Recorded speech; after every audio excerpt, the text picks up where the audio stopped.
want to start with a question. How much would you pay if I told you, guaranteed, that this afternoon you could go home, get in a room alone for an hour, and God would appear to you?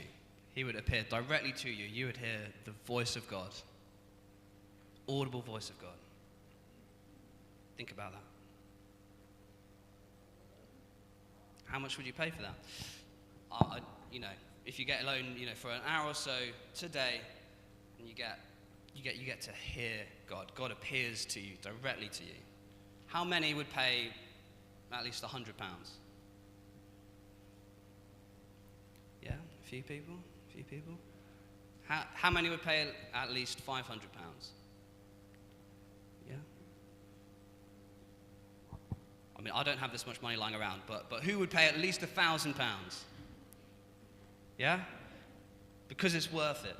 And, I want us to think about that for just a second at the start, because that's what we're created for. Communing with God. And, we're here to talk to each other. You hear from me or someone else on a Sunday, but just imagine that you are in this room, a room at home, and you hear the voice of God and he speaks to you.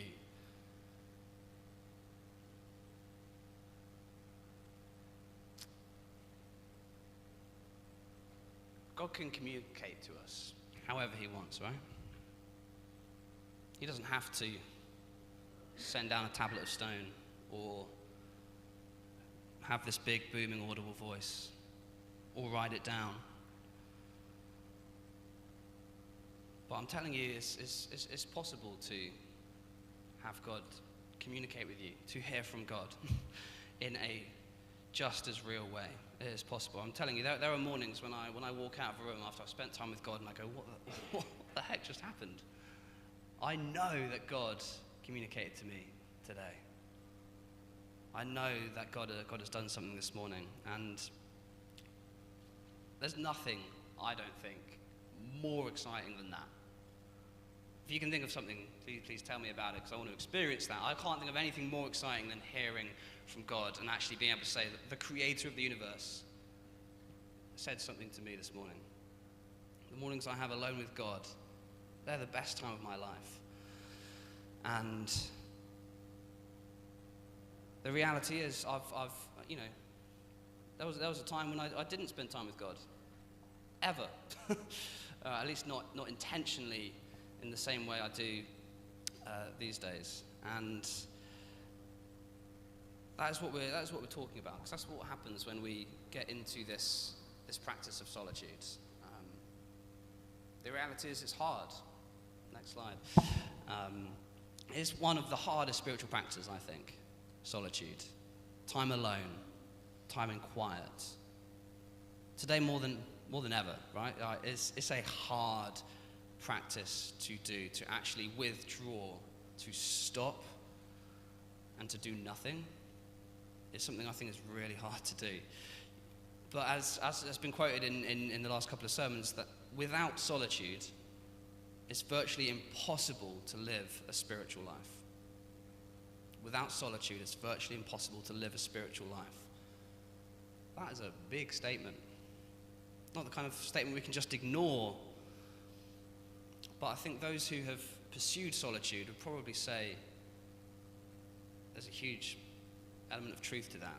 That in solitude we become freed from our bondage to other people, to our inner compulsions and things that, our desires. We're freed to actually love God and to have compassion for other people. And so for us to be able to pursue solitude, to actually start doing it, I think there's probably three main barriers that we're going to look at today. I think there's three main barriers. The first one is fear of silence. The second one is the ugliness of your soul gets revealed. And the third one is what I'm calling distraction. Distraction. I've not come up with that word. And so we're going to look at those, because I think if we can overcome those, then solitude becomes a lot more straightforward. And so the first one, fear of silence, is something that I was really challenged by when I was studying and getting ready for this, because so many people who write books and stuff on solitude talk about silence and talk about how kind of connected the two are, that it's very hard to have solitude without silence. But as human beings, I think, if we're honest, or if we look deep enough, we are all afraid of that. We're all afraid of silence, and I mean like real silence, when it's completely quiet, especially when it's our own personal silence, I think.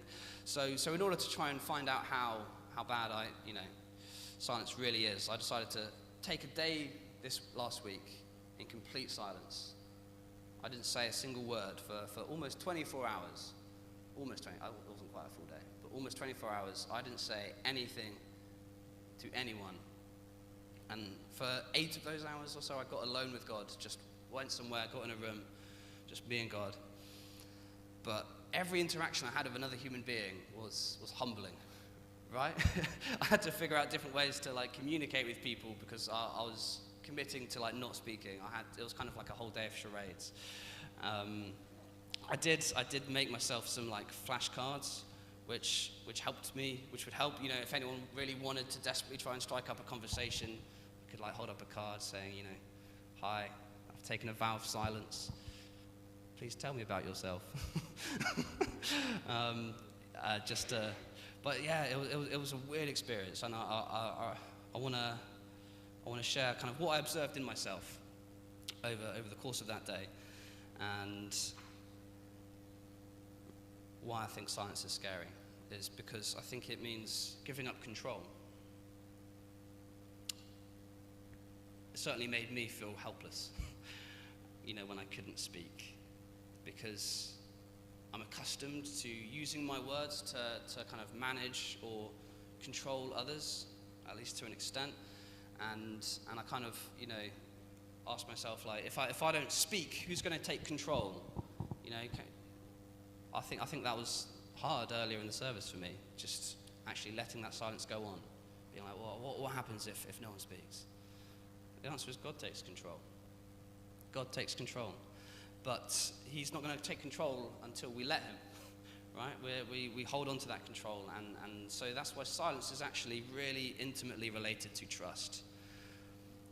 It's an act of trusting God, and what it does when we're silent is it puts a stop to our self-justification. I'm obsessed with trying to control how other people perceive me. I don't know about you, but I want people to like me. I want people to think I'm, good. I'm a good Christian. That I'm, a good youth leader, and all of these things. So I try and manage other people's perception of me. I try and make sure they understand why I'm doing what I'm doing, and that I've got good reasons for it. It's very hard to just do things without explaining myself and just letting people think what they think. We feel the need to explain ourselves all the time. We worry about how other people perceive us. But on this day, what happened after a while was I actually started to embrace the silence. I actually started to stop worrying about what other people were thinking of me, being a strange person, and I actually just enjoyed the freedom of having zero pressure, because on that day I didn't have to be anyone or do anything or perform in any sort of way. It was just me and God. Even in my prayers, there was a sort of new freedom, because I wasn't praying out loud like I normally do. I normally struggle to pray if I don't pray out loud. But on this day, it meant that my prayers were different, because there was nobody who could hear my prayers except God. It was not out of my mouth. And the truth is, I didn't actually want that day to end by the time it got round to 6 p.m. and I was ready to go home. I just didn't want the day to end. But it was hard to get into it, and I don't think silence is as scary as we think it is. We worry about what will happen. Nothing bad happened. God was there the whole time, and he was in control. And as much as it's normal to care what other people think about us, but that didn't matter. It really didn't matter.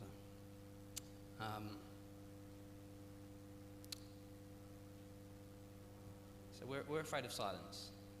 But I think God's message to all of us is that we don't need to be.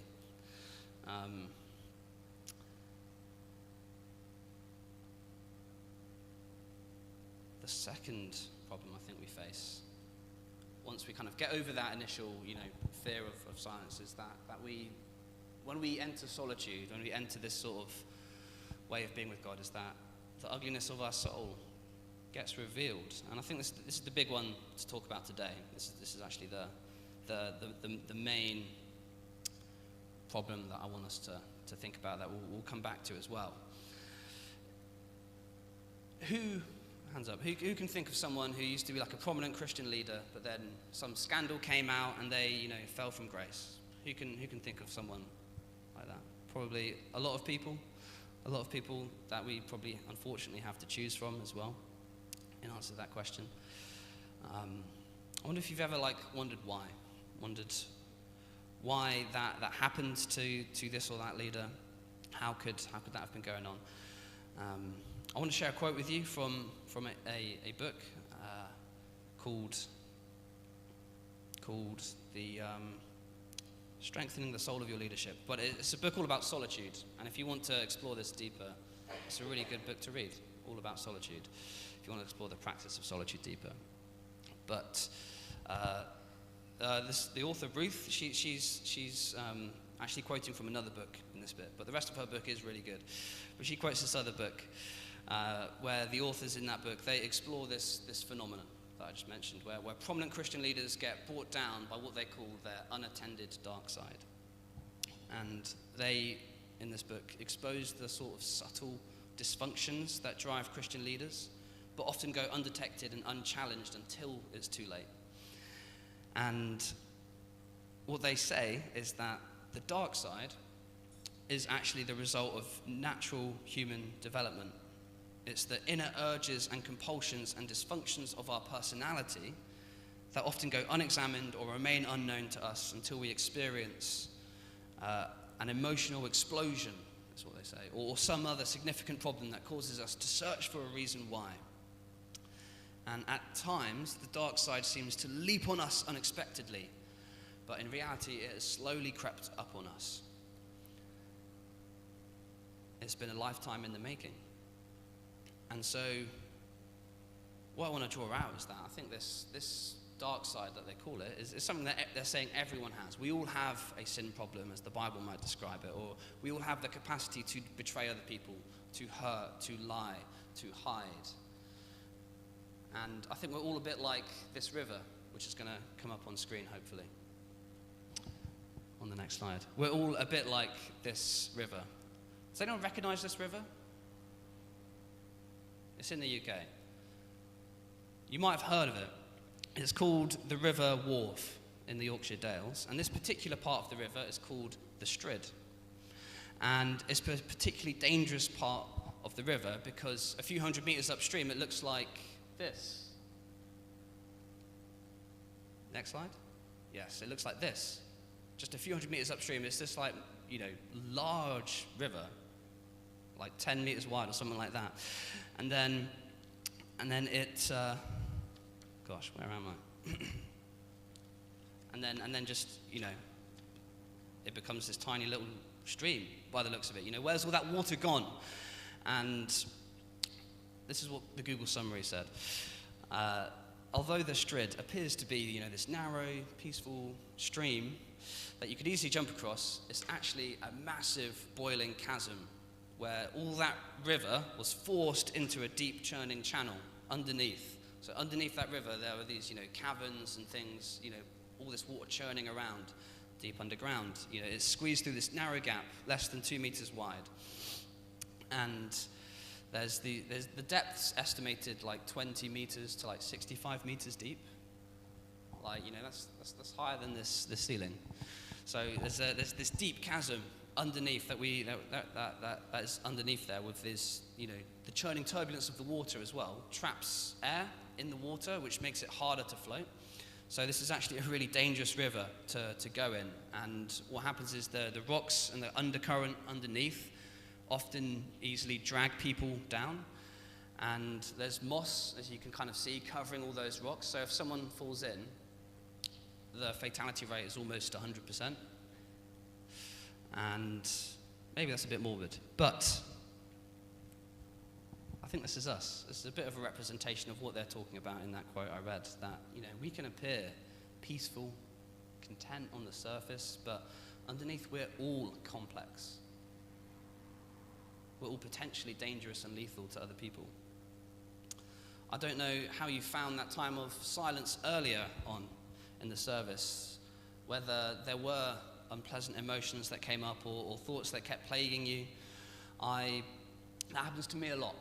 I'll be honest. When I try and be silent before God, there are two main things that happen to me. Is that the first one is I might experience anger. That's one of my most common emotions. I know I always look cool as a cucumber, but I've got a lot of stuff underneath, and I was a very angry kid. If you were to ever know me as like a 7-year-old, I was angry just all the time.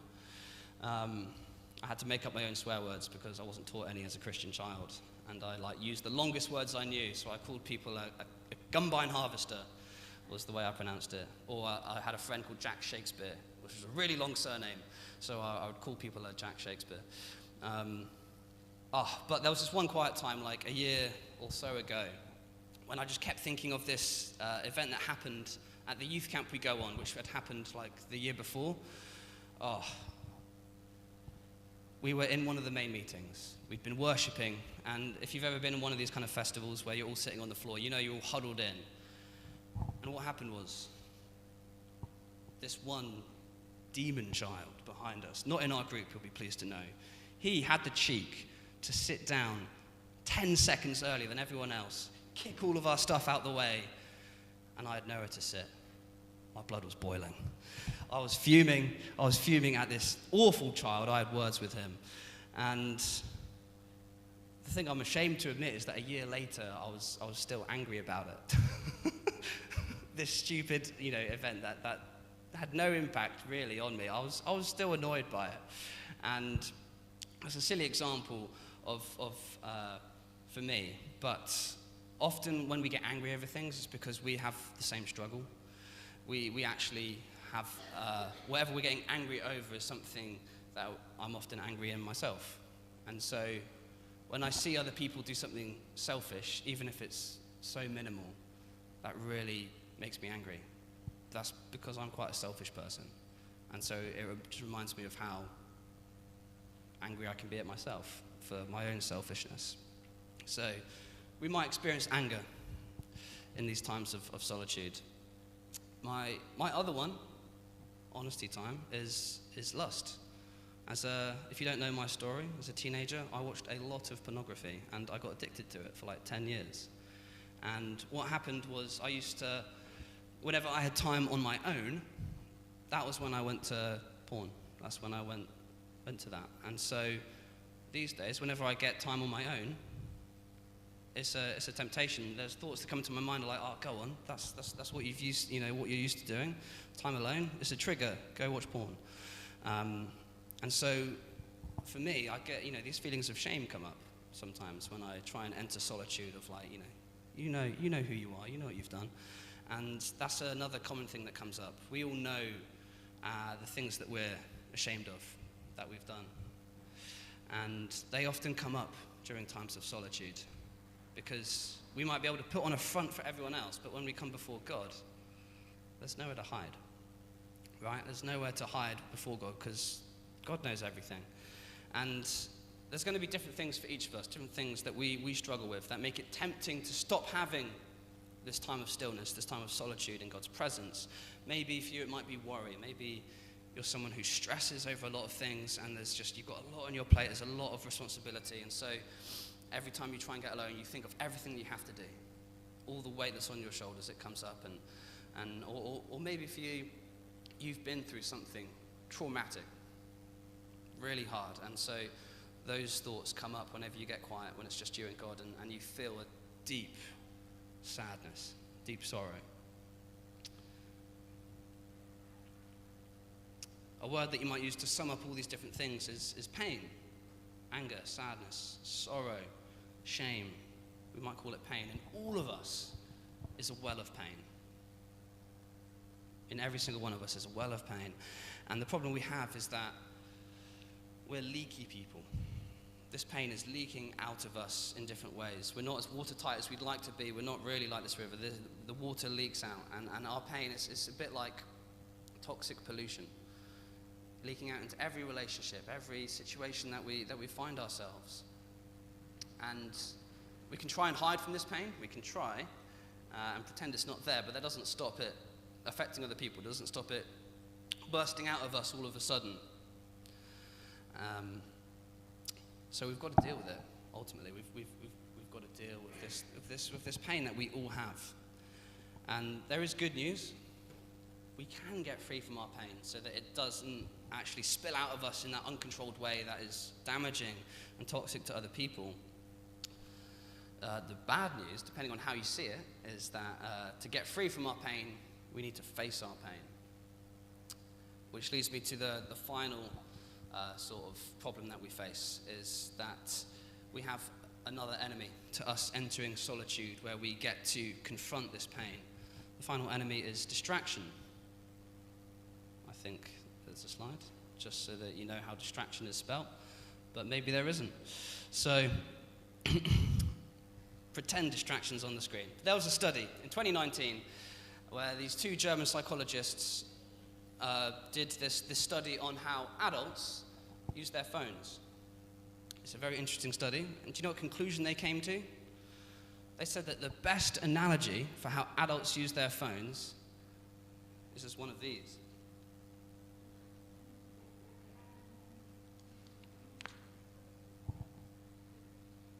Probably not what you're expecting.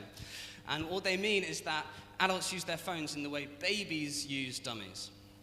They are saying, they came to the conclusion that we kind of go to phones as a distraction, a way to distract ourselves from our pain or soothe ourselves from whatever it is that we're feeling.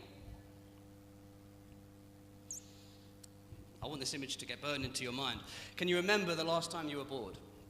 You know, did you actually let that experience roll on over you, or did you get your phone out so you at least had something to do?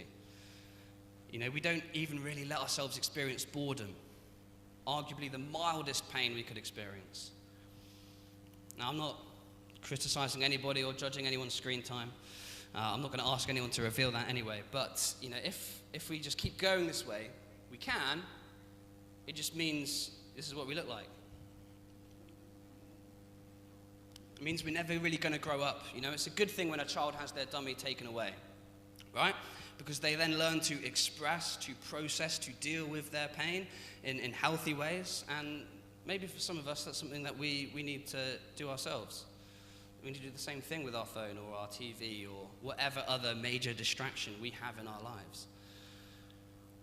I've not actually used social media in 2 months. I've been on a bit of a social media quit. And that day of silence I mentioned earlier this week was so hard. Even though I haven't been on social media for 2 months, it was actually far more tempting than it has been recently to go and just watch YouTube for half an hour. Right? It was, you know, I had so many justifications in my mind, you know, but what it came down to was I was bored. And I didn't like the silence. And there were so many moments when I was in my chair and I moved up just a couple of inches as if I had something to do, but the reality is it was just a habit, you know, getting up to check on my phone, as if I'm that popular. But, you know, I was like, you know, what if someone needs to contact me? Or what if I miss out on something important? You know, that's the kind of question we might ask. But, you know, what if we miss out on something God wants to tell us? That's what's at stake. I've never really thought about that before this week. But, you know, what if God wanted to tell you how much he loved you? And you miss out on it because you're watching another cat meme video. Next time you're alone with God and feeling tempted to go on your phone, picture me sucking on a dummy. Maybe that will help. Please, someone remind me to wash that before I give it back to James. It's a joke. It's my dummy. So, if you're one of those Bible nerds, you're probably wondering, where the heck's all the scripture, man? We haven't opened the Bible. That's what we're going to do Assuming you've managed to get alone with God, undistracted, unafraid of the silence, what do we do with all the pain that's going to come up? Well, we apprentice under Jesus and we follow him to Gethsemane. If you have a Bible, it's your time to shine. Find Matthew 26. That's what we're going to read as we come towards the end. Sorry, I should have warned you that we weren't going to open the Bible till right near the end. I promise you this doesn't mean there's a whole nother sermon coming after this. We are getting there. And we're going to read Matthew 26. And it's verses 36 to 46. And what it says in Matthew 26, verse 36, is that Jesus went with his disciples to a place called Gethsemane. And he said to them, "Sit here a while I go over there and pray." He took Peter and the two sons of Zebedee along with him, and he began to be sorrowful and troubled. Then he said to them, "My soul is overwhelmed with sorrow to the point of death. Stay here and keep watch with me." Going a little further, he fell with his face to the ground and prayed, "My Father, if it is possible, may this cup be taken from me. Yet not as I will, but as you will." Then he returned to his disciples and found them sleeping. "Couldn't you men keep watch with me for 1 hour?" he asked Peter. "Watch and pray so that you will not fall into temptation.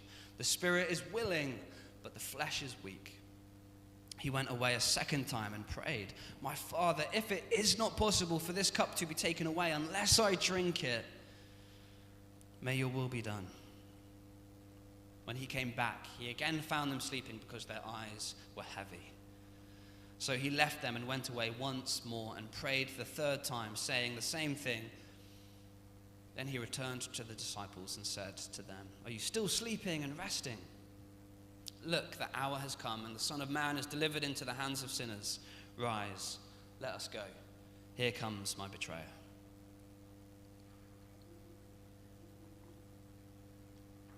What's going on in this passage is Jesus getting alone with God, as he has made a practice of in his life, as we've heard over the last few Sundays. You know, he at the start of his ministry, before he did anything, he went for 40 days into the wilderness. 40 days with God, that's pretty big. But then he came back, he did one day of, the kickstart his ministry, did some amazing miracles, it was awesome. And the very next morning, he was found hidden away with God alone. Later on in his ministry, he invites his disciples to come away with him to a lonely place. He sets a clear example. And in Luke's gospel, when Luke tells this bit of the story, he says that Jesus went out as usual, suggesting that he had many sort of like hiding places around the city of Jerusalem where he'd slip away to, where he could be with his Father. What's your hiding place? If you haven't got one, get one. And it says he began to be sorrowful and troubled. He let himself feel the full weight of what he had come on earth to do. And you know what? I think if you're about to die, it's okay to be sorrowful and troubled. I think that's a very valid way to feel, let alone what Jesus was about to go through and experience the full weight of human sin and rebellion.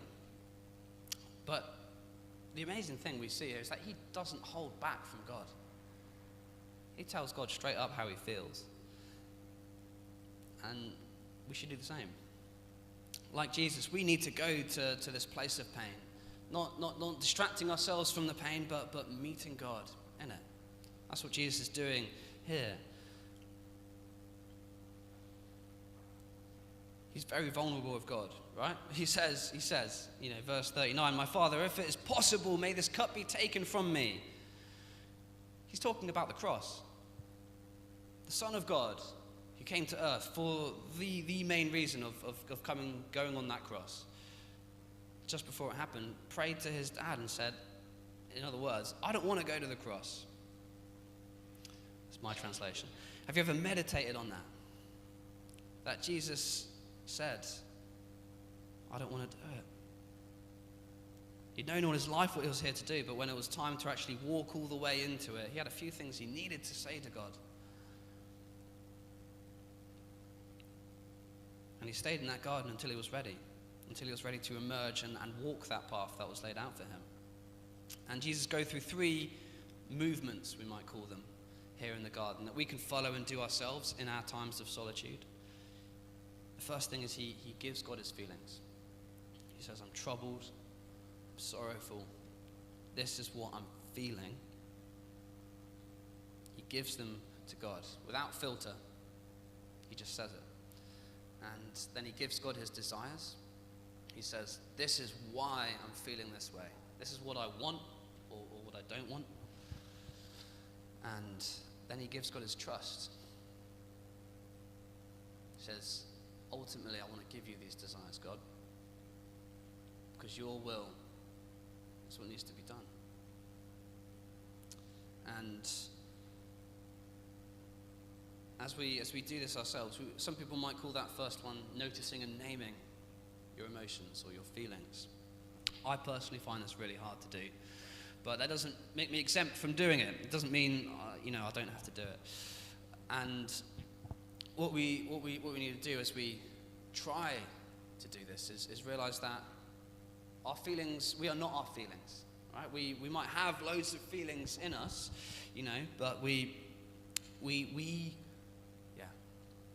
are not our feelings. You don't have to be controlled by them. You don't have to act on them.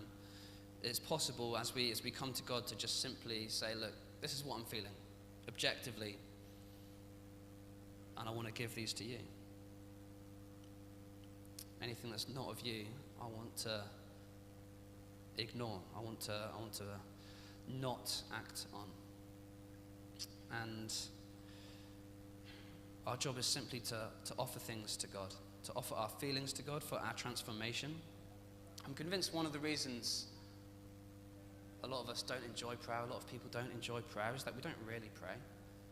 We perform. Right? We say what we think we should say, and then we hold back all the ugly stuff from God. We don't actually say what we're feeling. We don't actually say our desires. God wants to transform us, but that won't happen when we pretend to be okay when we come to him. There's a saying that Pete Gregg says, pray what you got.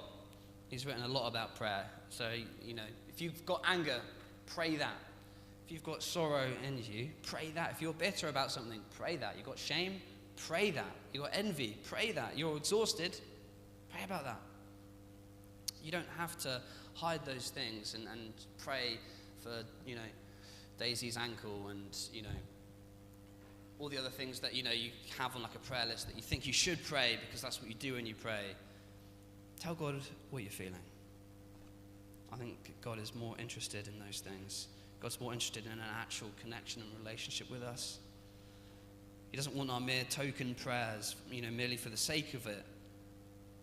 I think if we start telling God how we feel, our prayer life will immediately become more fruitful and more meaningful. But we don't stop there, though. We then dig deeper. We think, what's behind these feelings? What's behind this? Why are we feeling this way? Because all of our feelings come from our desires. We all want something or don't want something, and that then causes us to feel a certain way. Jesus was feeling sorrowful and troubled because he desired not to go to the cross. So we offer our desires to God as well, no matter what they are. We dig below the surface, because if we want to actually experience the depth of healing that God had for us, we have to dig below the surface, and that happens in solitude. That really does happen, and there's examples throughout the Bible of that happening to people. Like, if you know the story of Moses, he was an angry, murderous, confused man who killed someone, ran off into solitude for 40 years. And the man we see 40 years later is very different. His anger's been transformed into a force for good. He's actually come to terms somewhat with who he is. And then God appears to him in this burning bush and gives him a new direction for his life, shows him who he is called to be. And as we try to dig below the surface in each of us, we ask ourselves, what is God doing through me? What is God doing through this that I'm feeling in me? And if we keep going to that final place of surrender, that's where we find peace. That's where we get to the place of totally trusting God. That's the only thing that will actually lead us into that peace that surpasses all understanding that we all desperately want. When we have that surrender. God says, don't be afraid.